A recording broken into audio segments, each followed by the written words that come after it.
Alors, cet après-midi, nous allons voir les 4 veilles dans la prière.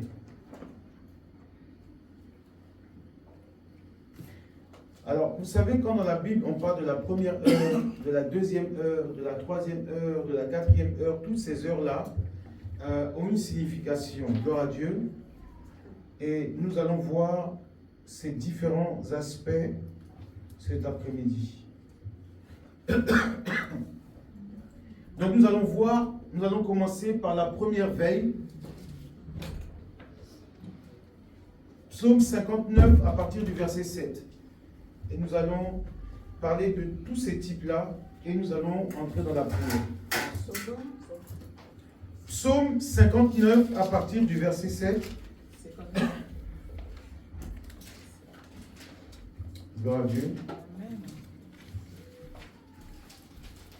On va essayer d'aller vite pour pouvoir vraiment prier aujourd'hui. Alléluia. Amen. Alléluia. Alléluia. Amen. Bien aimé. C'est bon.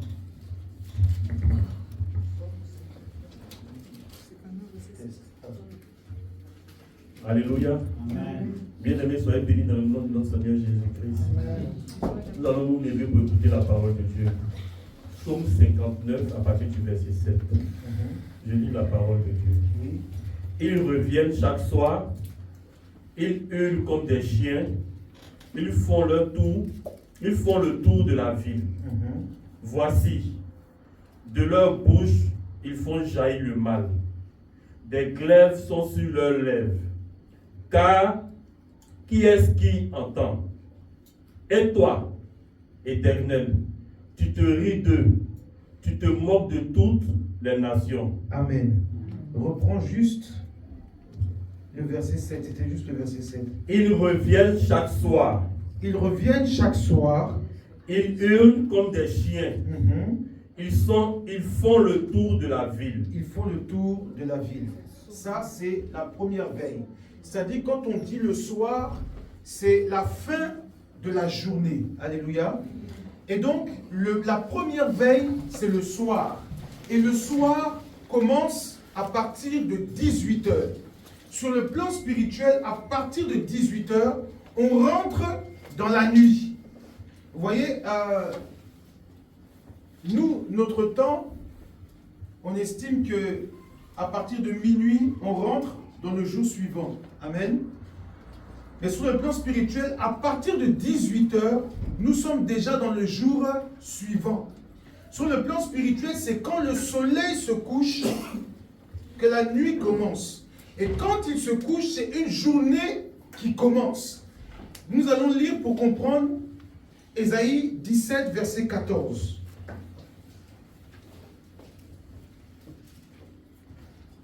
Ésaïe 17, verset 14.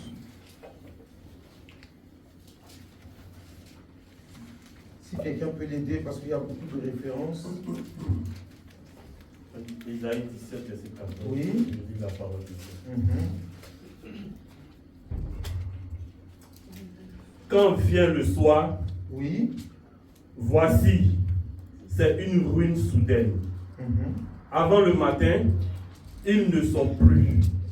Voilà le partage de ceux qui nous débrouillent, le sort de ceux qui nous pillent. Amen. Amen. Le soir, quand on parle du premier soir, c'est la première veille à partir de 18h.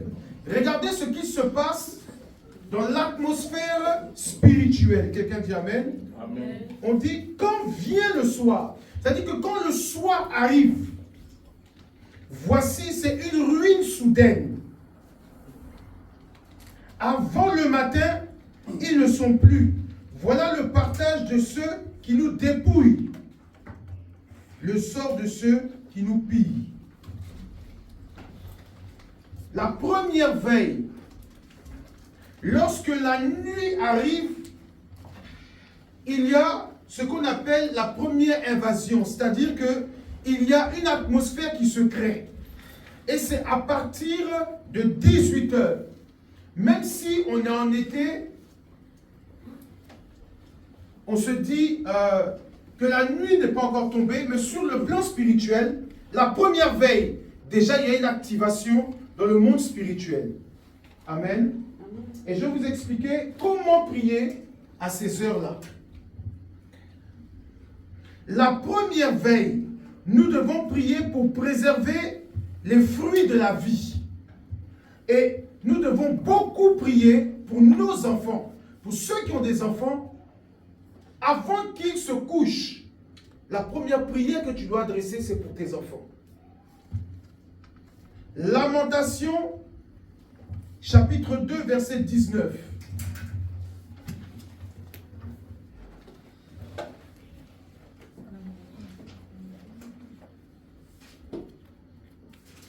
Alléluia. Amen. Je lis la parole de Dieu. Lamentation, chapitre 2, verset 19. Lève-toi. Lève-toi. Pousse des gémissements à l'entrée des veilles de la nuit. Pousse des gémissements à l'entrée de quoi? Des veilles de la nuit. Ça dit que la première veille, 18h, lève-toi sur le plan spirituel et commence à pousser des gémissements. Ça dit que commence à parler, oui. Lève-toi, pousse des gémissements à l'entrée des veilles de la nuit. Oui. Répands ton cœur comme de l'eau en présence du Seigneur. Oui. Lève tes mains vers lui pour la vie de tes enfants. Lève les mains vers qui? Vers Dieu. Pour la vie de qui? De tes enfants. Oui. Qui meurent de faim au coin de toutes les rues. Écoutez. Lève-toi. Lève les mains pour tes enfants. Je vais vous expliquer quelque chose. Quand nos enfants dorment, dans une maison, les premiers à être attaqués, c'est eux. Très souvent, il y a ce qu'on appelle l'initiation aux œuvres mystiques, à la sorcellerie. Et donc, quand nous prions pour nos enfants, nous les préservons. Quand on a lu tout à l'heure Ésaïe 59, verset 7, où on dit que les chiens hurlent. Vous voyez? Les chiens, c'est l'œuvre de la sorcellerie. C'est-à-dire que dès que la nuit commence à arriver, ils sont en activation. Ils prennent des apparences animales. Vous voyez? Ils prennent ce genre d'apparence pour attaquer souvent les enfants. Dans le rêve. Quand vos enfants vous dites que non, il y a un chien, un chat, un loup dans la maison. Parce qu'en fait, les enfants, ils voient ces choses. Souvent, ton enfant, il se réveille, il dit, j'ai peur, il y a un loup, il y a un chien. Oh, va te coucher, c'est rien. Ne jouez pas avec ça. Dès que la nuit commence à arriver, il y a une activation spirituelle. Et il faut préserver la vie des enfants. Donc la première prière que tu dois adresser avant de t'endormir, c'est pour tes enfants. Parce que les enfants, on les fait coucher avant nous. Donc quand on les fait coucher, prenez le temps de leur imposer les mains. Seigneur, je prie, je ferme l'esprit de mon enfant, afin qu'aucun esprit entre en contact avec lui. Vous savez que l'esprit a une porte. Amen. Notre corps a une porte. Notre corps, oui, a des portes même, si on peut le dire. Et donc, quand notre esprit est ouvert, et l'esprit de tous les enfants sont ouverts, leurs esprits sont ouverts. C'est pour ça que les enfants voient beaucoup quand ils sont au bas âge. Parce que leur esprit reste ouvert jusqu'à ce qu'ils sortent de l'innocence. Amen. Et donc, il faut fermer son esprit. Il faut fermer la porte de son esprit. Afin que tout esprit qui n'est pas de Dieu n'arrive pas à communiquer avec lui. Il y a des enfants qui sont agités, qui n'arrivent pas à dormir. Chaque nuit, ils se réveillent. Analysez ces choses. Et priez. C'est la première veille. À partir de 18h. Il y a déjà sur le plan spirituel une invasion qui commence à arriver.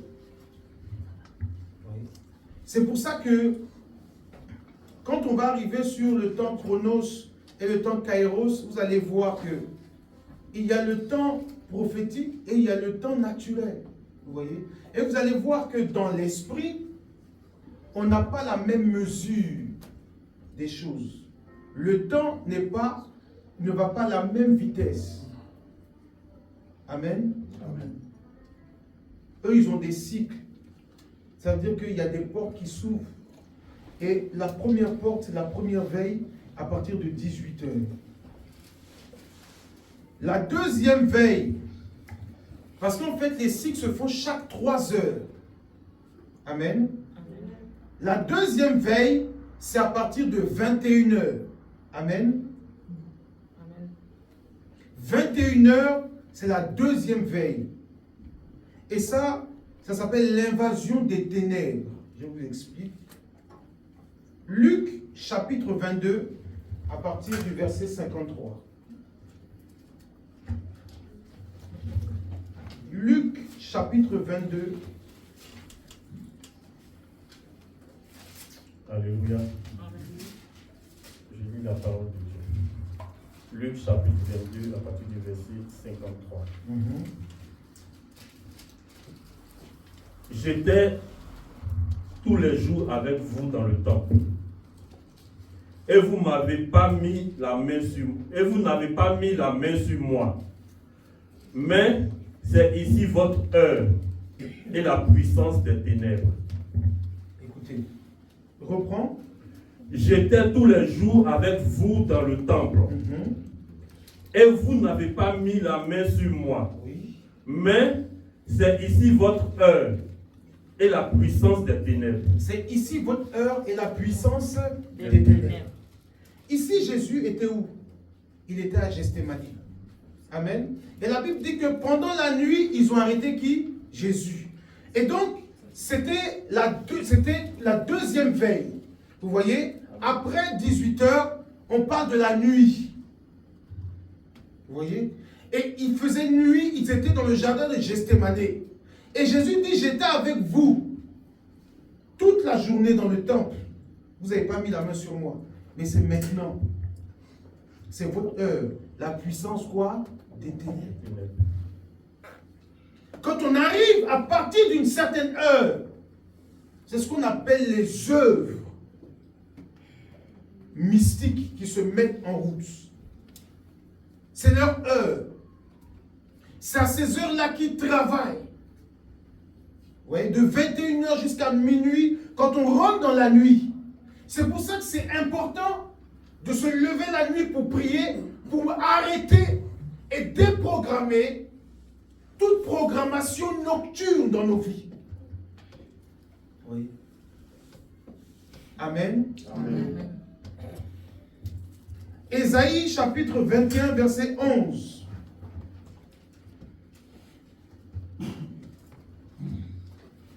Évangéliste Alex prépare Juge 6, verset 7 derrière. Ésaïe 21, verset 11. Nous allons comprendre comment. Parce que lorsque nous prions, nous devons comprendre comment les choses fonctionnent. C'est pour ça que, par exemple, à partir d'une certaine heure, quand tu veux te lever pour prier, tu as l'impression qu'il y a une opposition, tu as envie, mais ta bouche est lourde, tu es couché là, tu sais que tu dois prier, tu n'y arrives pas. Parce qu'en fait, nous sommes à une heure où il y a un règne qui se fait. Amen. Et il faut être fort spirituellement pour se lever dans la prière. Oui? Ésaïe 25. Non. 21. Ésaïe 21, verset 11, je lis la parole de Dieu. Oui. Oracle sur Duma. On me crie de cire. Sentinelle, que dis-tu de la nuit? Sentinelle, que dis-tu de la nuit? La sentinelle répond. Le matin vient et la nuit aussi. Si vous voulez interroger, interrogez. Convertissez-vous et recevez. Quelqu'un dit Amen. Amen. Est-ce que vous entendez? On dit sentinelle. Que dis-tu de la nuit? Arrivé à une certaine heure, la nuit, quand tu te lèves en prière, tu deviens comme quoi? Une sentinelle. La sentinelle, c'est quoi le rôle de la sentinelle? Elle veille et puis elle fait quoi? Merci. Oui. La sentinelle, elle ne dort pas. Elle veille pendant la nuit. Vous voyez? Et elle dit ce qu'elle voit. Vous voyez, pendant la guerre à l'époque, on mettait des sentinelles en haut, comment ça s'appelle? Des tours. Vous voyez? Et ils regardaient pendant la nuit s'il n'y avait pas des espions qui étaient en train d'arriver. La sentinelle, c'est quelqu'un qui doit voir pendant la nuit. Quand tu te lèves la nuit pour prier, tes yeux doivent s'ouvrir. Parce que c'est important de voir pendant la nuit. Pendant la nuit, on ne voit pas de manière physique, on voit de manière spirituelle. Parce qu'en fait, c'est une heure où l'invasion des ténèbres est arrivée. Ouais, Jésus dit qu'à cette heure-là, on ne peut plus quoi? Travailler. Oui, Juge 6, verset 7. 27, excuse-moi. Juge 6, verset 27. Juge 6, verset 27. Oui. Gédéon prit 10 hommes parmi ses serviteurs et fit ce que le Seigneur avait dit. Mais comme il craignait sa famille et les gens de la ville, il ne le fit pas de jour. Il le fit de nuit. De nuit, oui. Lorsque les gens de la ville se levèrent de bon matin, l'autel de Baal était démoli. Quelqu'un dit Amen. Amen. À quel moment est-ce qu'il a détruit l'autel de Baal? Pendant la nuit. Pendant la nuit, ce sont les heures de combat spirituel. Amen. Quand on se réveille à ces heures-là, ce n'est pas pour dire merci Seigneur pour la vie que tu me donnes, je te rends grâce, non. Ces heures-là sont des heures où on rentre dans le combat spirituel. On doit détruire les œuvres des ténèbres, les autels de famille. C'est à ces heures-là que la prière est efficace. Alléluia. C'est pas en plein jour. C'est pendant la nuit. Et au réveil, tes ennemis constatent que tu les as renversés. Oui. Donc si tu ne l'as pas fait pendant la nuit, pendant le jour tu affaiblis. C'est pendant la nuit que eux ils préconisent ta mort. Ils organisent beaucoup de choses. Et toi c'est pendant la nuit que tu dois te lever pour déstabiliser toute réunion mystique. Donc les prières de combat se font de manière nocturne. Donc celui qui n'arrive pas à se lever la nuit pour prier ne peut pas dominer sur les œuvres sataniques. C'est à ces heures-là qu'eux ils opèrent. Et donc, quand tu veux entrer dans un combat, je dis bien combat spirituel, c'est-à-dire libérer ta famille, libérer tes enfants de la sorcellerie, libérer, vous voyez, tes parents de l'envoûtement. C'est à ces heures-là. Ce sont les heures de combat spirituel. C'est pour ça que Jésus, lorsqu'il était à Gethsémane, il a dit aux disciples, veillez et priez. Il a demandé à ce que tous les disciples soient en prière. Parce qu'il dit que c'est cette nuit que le Fils de l'homme sera quoi? Livré. Il faut être en prière. C'est un combat qui va se faire cette nuit. Les disciples n'ont pas compris. Et la Bible dit quoi? Quand Jésus a commencé à prier, combien de fois Jésus est venu le voir? Jusqu'à 3 fois. Et qu'est-ce qu'il faisait à chaque fois? Il dormait. Il n'arrivait pas à prier. Parce que c'est l'invasion. Il dit qu'ils ont mis une lourdeur. 3 fois Jésus est venu voir les disciples. Ils dormaient. Levez-vous pour prier. L'heure est grave. Mais ils n'arrivaient pas. Une fois que Jésus se retire, quand il revient, ils sont endormis. C'est pour ça pendant la nuit, quand tu veux prier, c'est-à-dire que même tu programmes ton réveil, mais souvent tu pries, tu as envie, hein, mais c'est lourd. Ouais. Mais si c'est pour regarder la télé à 2 heures, il n'y a pas de problème. Mais une fois que tu veux prier, c'est lourd. Parce qu'en fait, c'est 1 heure qui leur appartient. Est-ce que vous comprenez? C'est un créneau qui leur appartient. Et quand tu rentres dans ce créneau, c'est comme tu rentres dans le camp de l'ennemi. Vous voyez? Donc le combat, il est rude. Donc si vous voulez prier la nuit, réveille-toi, lave bien ta figure, va t'asseoir au salon, ne joue pas avec ça. Il faut que tu sois éveillé, vigilant. Amen. Amen. Prends avec moi Exode 17. Acte 17, verset 10. Et après on prendra Exode. Acte 17, verset. Acte 17, verset 10.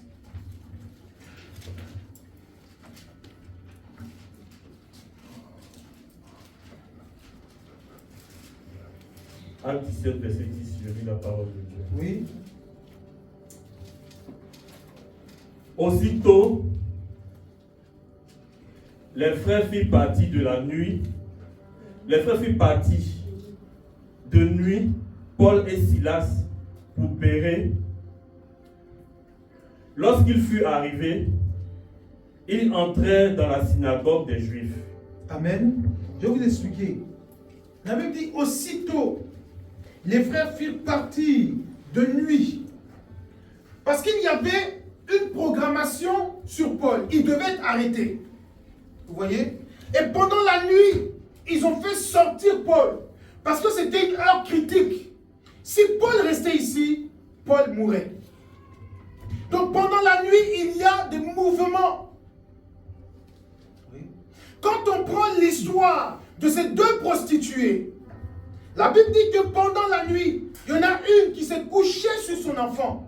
Elle a fait quoi? Elle a tué. Elle a tué. Amen. Amen. Je vais vous expliquer. Sur le plan spirituel, ce passage, c'est l'œuvre de la sorcellerie. Elle tue son enfant. Vous voyez? Et qu'est-ce qu'elle fait? Elle prend l'enfant de celle qui dormait avec elle. Elle prend son enfant qui est vivant et elle met l'enfant mort dans son sein. Pendant la nuit, il y a eu quoi? Échange de bénédictions. Mais comment se fait-il que cette femme-là, elle dort et on arrive à prendre son enfant? Normalement, une mère, quand elle est avec son nourrisson, elle dort en crocodile, c'est-à-dire elle a un œil ouvert et un œil fermé. C'est vrai ou faux? C'est-à-dire que dès qu'il y a un truc, en même temps. Oui. Mais qu'est-ce qui s'est passé? Cette femme-là, elle était dans un sommeil profond. C'est-à-dire qu'on a soufflé la lourdeur sur elle. Elle a soufflé. Et donc, on a pu retirer son enfant. C'est pour ça qu'il y a certains, ils ont envie de prier la nuit. Mais ils n'y arrivent pas, ils sont lourds. Parce qu'en fait, pendant la nuit, on veut faire des transactions. Et il ne faut pas que tu sois éveillé. Il faut qu'on endorme ton esprit. Vous savez, tu peux dormir et ton esprit peut être éveillé.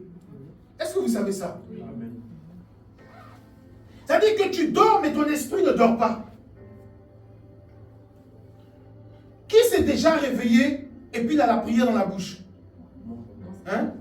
Soit tu parles en langue, soit tu pries. Parce qu'en fait, ton corps est endormi, mais ton esprit, il veille. Et quand tu arrives à ce niveau-là, c'est que ton esprit ne dort plus. C'est-à-dire que tu es en éveil spirituel. Là, tu commences à grandir, à acquérir des notions différentes. C'est-à-dire que tu pries et tu t'endors. Mais quand tu te réveilles, tu continues à parler.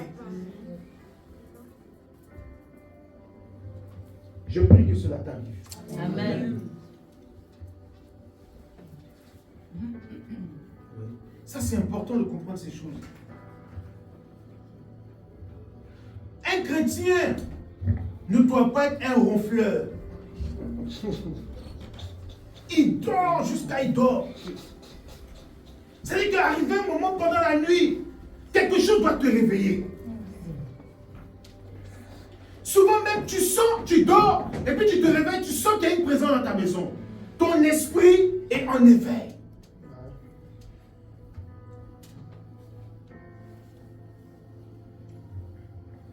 Alléluia. Amen. Il y a des choses qui se passe sur le plan spirituel que nous devons comprendre. Souvent tu dors et ton esprit est dans la maison. À qui c'est déjà arrivé? Tu es dans la maison, tu es chez toi, ton esprit est là dans la maison. Tu as l'impression que tu rêves pas. C'est ton esprit qui est dans la maison. C'est parce que tu es en éveil. C'est pas comme quelqu'un qui sort de son corps. Non, je ne parle pas de ça. On ne fait pas la sorcellerie. Je ne parle pas de ça. Mais tu es en éveil. Tu vois ce qui se passe dans ta maison. Tu as l'impression que c'est un rêve. Ce n'est pas un rêve. Souvent même, tu te bats avec des gens qui veulent rentrer dans ta maison. Souvent, tu sens qu'il y a des gens qui veulent rentrer et ton esprit commence à lutter avec eux. C'est parce que ton esprit est en éveil. À ces heures-là, il faut avoir un esprit de prière. Amen. Amen. La troisième veille, le temps du sommeil profond. La troisième veille, c'est de minuit jusqu'à 3 heures. Ça, c'est le sommeil profond. Et c'est là où le livre de Psaume dit que nous sommes comme quoi? Morts. C'est le sommeil profond. Et très souvent, c'est à ces heures-là que des gens arrivent à s'introduire chez vous sans même que tu t'en rends compte. C'est pour ça, quand on a fait, l'année dernière, on a parlé des portes spirituelles. Quand tu dors, il faut fermer les portes spirituelles. Il faut te sécuriser. Souvent, les gens pensent qu'on a Jésus, alors c'est tout. Mais toutes ces choses-là sont écrites dans les Écritures pour nous faire comprendre que ce sont des stratégies. Les esprits, là, il y a des esprits qui sont très très forts. Toi, tu penses que tu pries, mais il y a des prières que toi tu fais là, ça ne perturbe pas certains esprits. Pour ceux qui ont déjà fait un combat spirituel, vous allez voir qu'il y a des esprits, quand tu pries, tu me dis le feu, même souvent tu n'arrives pas à ouvrir ta bouche devant lui. Tu veux dire Jésus, même ça ne sort pas. C'est vrai ou faux? Parce qu'ils sont très forts. Voilà pourquoi Jésus dit, il y a certains esprits qui se cherchent quoi? Par la prière et le jeûne. Ça dit que tu ne peux pas prier simplement, il faut que tu jeûnes. Il faut que tu sois fort, dans une disposition pour pouvoir le renverser. C'est ce qu'on appelle les hommes forts.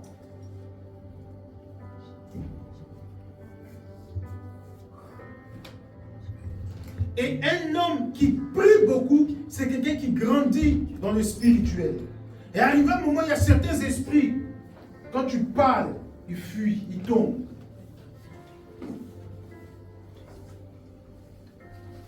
Et à partir de cette heure-là, la troisième veille, c'est le temps des transactions et le temps des mariages. Je vous explique.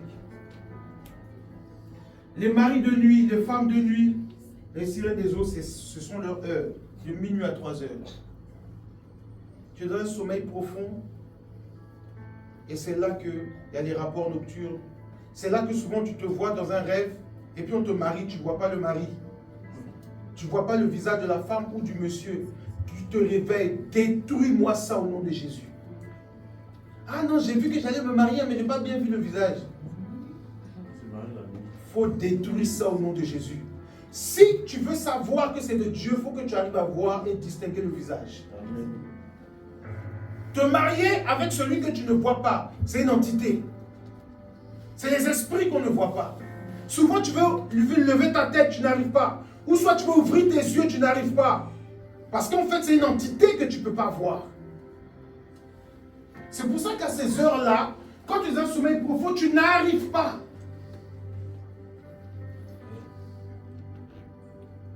Les esprits des eaux rentrent dans les rêves. Il faut verrouiller toutes ces portes. Si tu sens que tu es beaucoup fatigué par les esprits des eaux, par tous ces esprits-là, les maris de nuit, les femmes de nuit, n'hésite pas avant de dormir. Tu prends de l'huile d'olive et tu mets sur ton front, tu fermes ton esprit. Tu dis, Seigneur, je refuse qu'il rentre dans mon esprit. Parce que ces esprits-là sont très agressifs. Ils empêchent la fécondité. Ils empêchent le mariage. Ils empêchent la prospérité financière. Souvent, tu penses que comme ils ne te visitent pas la nuit, tu n'as pas de rapport, que tu n'as pas esprit de mari de nuit là. Il a diverses manifestations. Souvent, il se manifeste uniquement quand tu rencontres quelqu'un. Quand quelqu'un commence à s'intéresser à toi, c'est là que tu vas le voir agiter. Vous allez commencer à faire des palabres inutiles. Il excite ton cœur. Parce qu'il ne veut pas que tu te maries. Les gens qui n'arrivent pas à être stables dans un foyer, c'est ces esprits-là. Les autres, ils marient de nuit. Leur travail, palabre sur palabre, discussion sur incompréhension. Mais ils agissent à ces heures-là. Une fois qu'ils sont entrés dans ton atmosphère, le matin, tu te réveilles. Souvent, tu te réveilles le matin, tu es en colère. Tu ne sais pas pourquoi. Tu es en colère. On te parle, ça t'énerve. Ton cœur est chaud. C'est eux. C'est eux. Tu ne sais pas pourquoi tu es énervé. Tu penses à quelqu'un, il t'énerve. Il est passé par là. Ce n'est pas question de... Il y a eu un rapport, il t'a visité. Non. Il est entré dans ton atmosphère. Il a pollué ton atmosphère. Dis avec moi au nom de Jésus. Au nom de Jésus. Toute porte. Toute porte. Qui a été ouverte. Qui a été ouverte. Pendant la nuit. Pendant la nuit. Je les referme. Je les referme. Je les referme. Je les referme. Au nom de Jésus. Au nom de Jésus. C'est l'important. Ces esprits-là agissent pendant la nuit.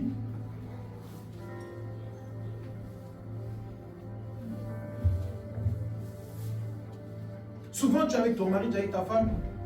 Il te dit, hey, attention.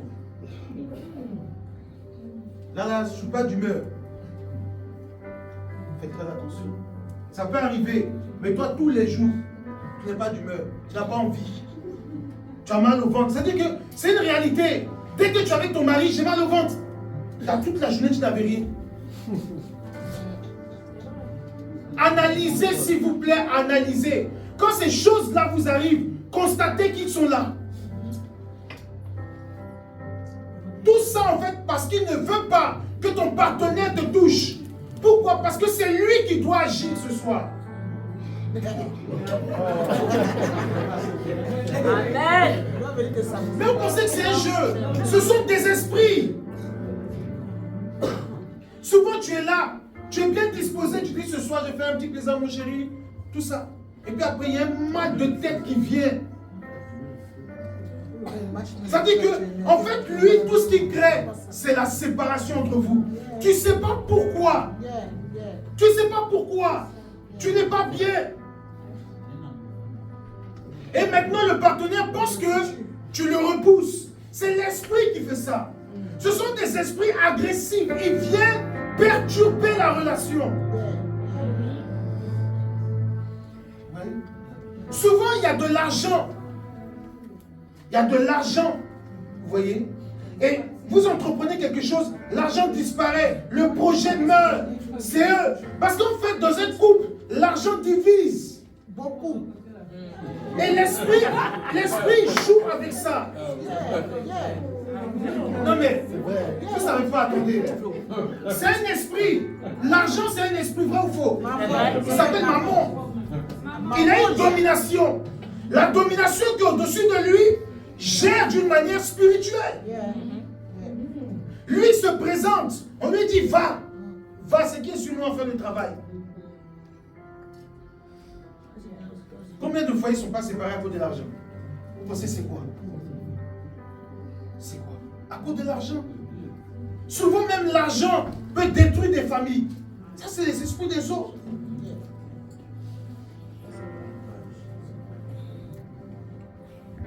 Si tu arrives à détruire cet esprit entre minuit et 3 heures dans ton atmosphère, tu vas commencer à vivre une autre vie. C'est pour ça se lever la nuit pour prier, c'est important. Jésus dit veillez et priez. Pourquoi il dit d'abord veiller? Parce qu'en fait, le vrai combat spirituel se fait où? La nuit. Il dit veiller et prier. Il n'a pas dit prier et veiller, il dit veiller d'abord. Parce qu'en fait, c'est à ces heures-là que tout se passe. Jésus a été livré pendant la nuit. Simon-Pierre a, comment ça s'appelle? Il a renié Jésus, c'était quoi? Pendant la nuit. Jésus lui a dit avant que le coq ne chante, toi tu m'auras renié 3 fois. Pourquoi? Parce que quand l'invasion des ténèbres va arriver, tu ne pourras pas résister.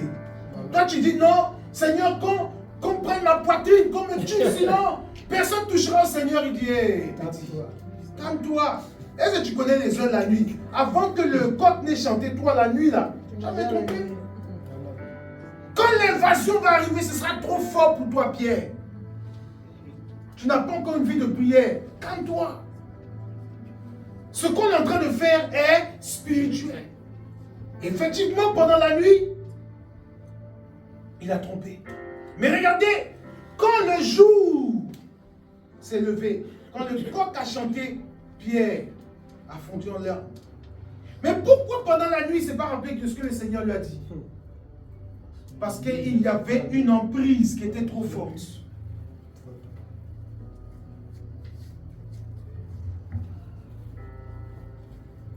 Est-ce que quelqu'un me comprend?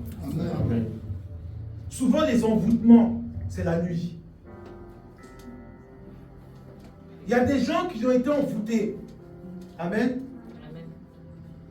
Écoutez, il y a des gens à qui on a présenté la boisson. Ils sont devenus alcooliques comme ça. On appelle ton esprit pendant la nuit. Et puis tu es à table avec des amis, vous buvez. Matin, tu te réveilles, tu vas commencer à boire, tu ne vas plus jamais t'arrêter.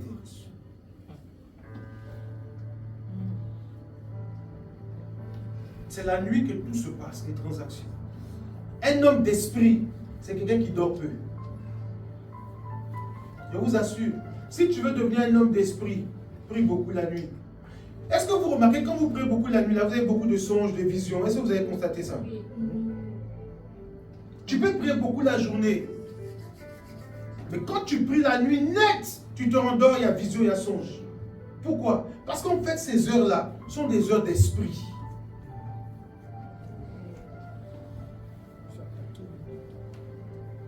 Je veux que Dieu me parle. Lève-toi la nuit.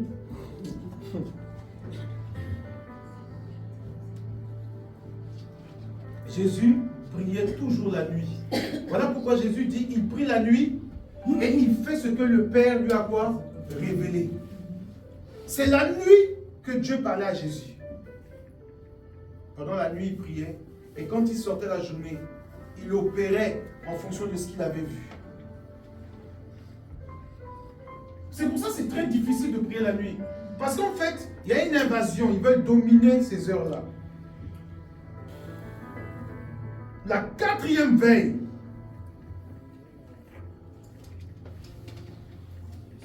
Amen. C'est le mystère de l'aurore. Quelqu'un dit l'aurore. L'aurore. Vous avez vu beaucoup de thèmes où on dit devancer l'aurore, prier avec l'aurore. On a vu beaucoup. Parce qu'en fait, à partir de 3h jusqu'à 6h, c'est une heure qui nous appartient à nous les enfants de Dieu. Quelqu'un dit Amen. Amen. Amen. C'est à ces heures-là que les hommes de prière dominent sur la journée. C'est-à-dire qu'à partir de 3h, quand tu te lèves pour prier, ce sont des proclamations. Tu peux décider de ce qui va se faire la journée. Alléluia. Amen. L'aurore arrête la nuit et introduit le jour. C'est pour ça que vous voyez dans le livre de Genèse 32, c'est l'histoire de qui? Genèse 32, c'est l'histoire de qui? N'ouvrez pas les Bibles. Qui a lutté avec l'ange? C'est Jacob. Amen. Pendant la nuit, la Bible déclare que Jacob a lutté avec quoi? Avec l'ange. Qu'est-ce qui s'est passé? Quand l'ange voulait partir, Jacob lui a dit quoi? Bénis-moi avant de partir. L'ange lui a dit quoi? Qu'est-ce qui arrive? Le jour, l'aurore commence à arriver. C'est-à-dire que les esprits qui régissent la nuit doivent partir quand le jour arrive. C'est le temps où tu peux prier et ordonner que ta bénédiction soit effective. C'est à ces heures-là, quand tu pries, 3 heures, 4 heures, 5 heures, jusqu'à 6 heures, c'est là que tu dois déclarer. Si tu as un rendez-vous très important, tu dois croiser quelqu'un pour faire les affaires. Tu dois avoir un entretien d'embauche. Peu importe ce que tu dois avoir, tu dois se réveiller à ces heures-là. Et tu dois parler sur le nom de la personne que tu vas rencontrer. Que lorsque cette personne me croise, que ce que je demande se fasse. Il a dit à l'ange, bénis-moi. C'est l'heure où quand les enfants se lèvent, Dieu fait descendre la bénédiction. Donc tu dois apprendre à prier à ces heures. Toutes les heures ne sont pas propices pour n'importe quel type de prière.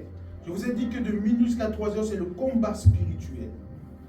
Oui. Ce sont les heures de combat jusqu'à minuit, de minuit jusqu'à 3 heures. En tout cas, ce cycle-là, c'est vraiment, si tu veux renverser les œuvres des ténèbres, il faut le faire. Mais si tu veux posséder ta bénédiction, c'est à partir de 3 heures. Tu dois proclamer ta victoire. Donc, prier la nuit, c'est quelque chose de fort. On va voir les passages rapidement et on va prier. Prends avec moi Exode, chapitre 8, verset 16.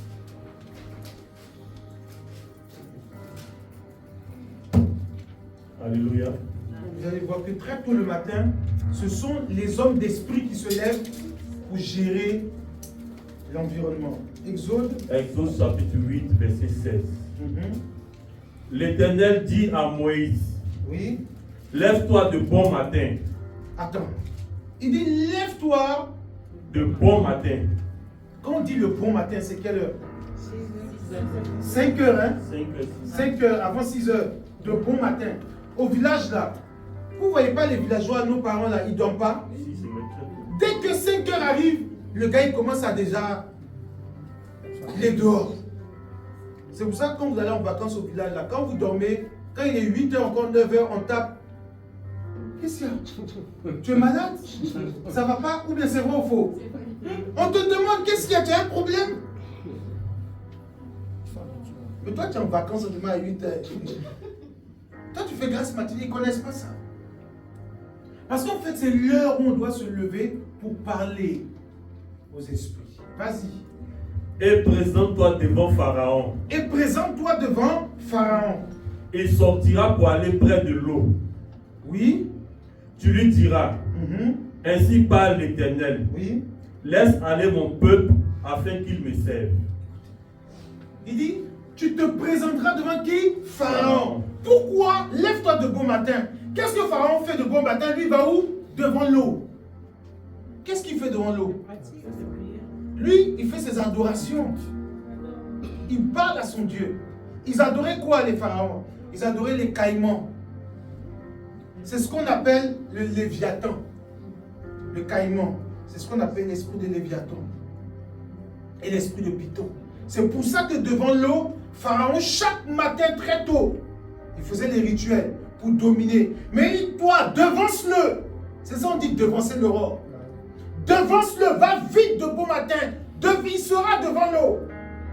Et dis-lui, ainsi parle l'Éternel. C'est-à-dire qu'avant qu'il fasse ses pratiques, proclame la puissance de Dieu.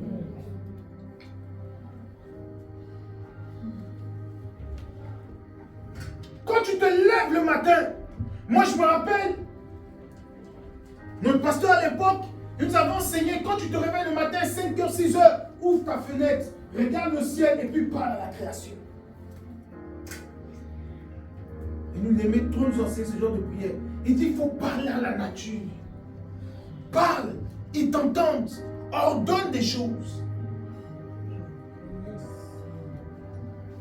Regardez, quand vous lisez Job chapitre 38, Dieu parle à Job. Il dit à Job, est-ce que toi un jour, tu as parlé à la création? Est-ce que tu as déjà parlé à la terre? Est-ce que tu as déjà parlé à l'eau? Est-ce que tu as déjà parlé aux étoiles? Dieu parle à Job. Il lui dit, est-ce que tu as déjà fait ça? On doit apprendre. Nous, les chrétiens, les enfants de Dieu, on a trop de prières standards. C'est ce qui fait notre faiblesse. Non, ça c'est pour les mystiques, ça c'est pour les trucs. Un chrétien, c'est un mystique. Le mystique, c'est quoi? C'est pas les œuvres diaboliques. Le mystique, c'est la spiritualité. Un chrétien, c'est un homme spirituel. Tout ce que Dieu a créé est esprit et vie. Si toi, tu ne parles pas à la création, ben, y a des gens qui vont parler à la création. La Bible dit quoi? Là où la plante de tes pieds foule, je te donne cette terre en héritage. Mais écoutez, ça c'est spirituel. Tu arrives dans un endroit parce que tu as posé ton pied, ce lieu t'appartient. C'est une notion spirituelle. Donc si tu n'arrives pas à parler à la terre, à l'endroit où tu es, mais quelqu'un d'autre va le faire à ta place.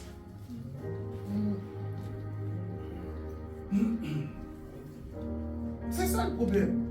Nous les chrétiens, on a trop de préjugés. Non, ça c'est pas bien. Qu'est-ce que toi tu connais quoi qui est pas bien? La spiritualité, elle est réelle. Tu dois parler à la création. Vous voyez? Tu dois ordonner que le vent souffle en ta faveur. Quand Dieu a ouvert la mer Rouge, avec quel vent il a ouvert la mer Rouge? Quelqu'un me donne le nom du vent. Hein? C'est quel vent qui a ouvert la mer Rouge? Le vent de l'Orient.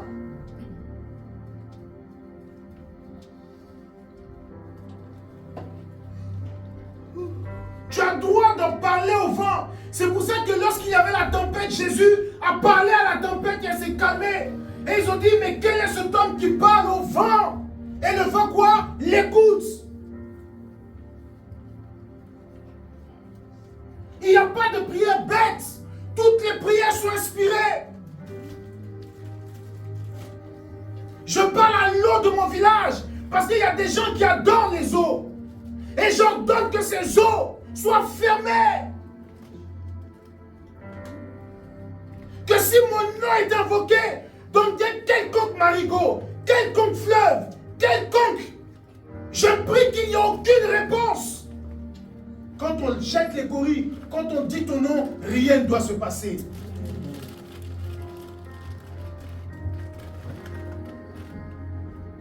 Alléluia. Amen.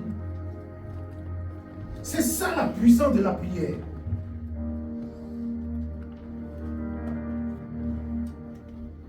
Regardez, la Bible, je vais noter juste les passages. Job 38, 12 à 15, c'est quand Dieu parle à Job et lui demande s'il a prié sur la création. Après, vous allez lire Marc 6, versets 47 à 49, Christ marche sur les eaux. Ça dit qu'il a ordonné aux eaux de durcir. Christ a dominé sur la porte de la 4e veille. Pendant la nuit, il marchait sur les eaux. Marc, chapitre 6, verset 47, 49. Et la prière que nous allons faire cet après-midi, c'est Exode 14, à partir de 24. On se tient debout. Exode 14, on va aller pas à pas.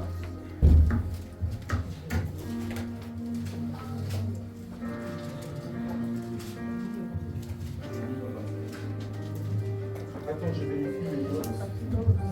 Parce que je crois que 14, verset, je vous l'ai dit. Exode 14, 24.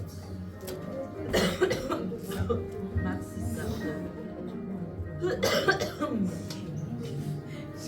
Verset 24. C'est ça. Vas-y. Exode 14, verset 24. Oui.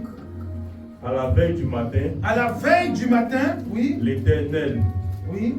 de la colonne de feu et de nuée, regarda le camp des Égyptiens et mit en désordre le camp des Égyptiens. Dieu fait quoi? Il a fait quoi? Il a regardé le camp des Égyptiens.